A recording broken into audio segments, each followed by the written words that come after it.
In manufacturing, our customers here are, of course, looking for ways that they can increase their production, but also reduce rework, prevent failures, extend the life of their equipment, but ultimately get the most efficiency out of their most valuable resource, their people.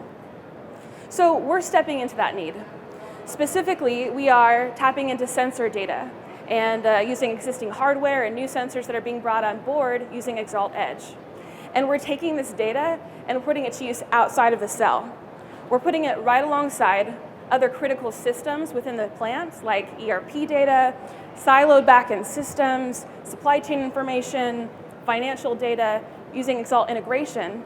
And together, we can find new and different insights that allow us to be more in tune with the goals of production. And with mobility, we can create any custom mobile application to map the workflows happening on the job floor, streamlining where data entry happens and bringing real-time action and alerts.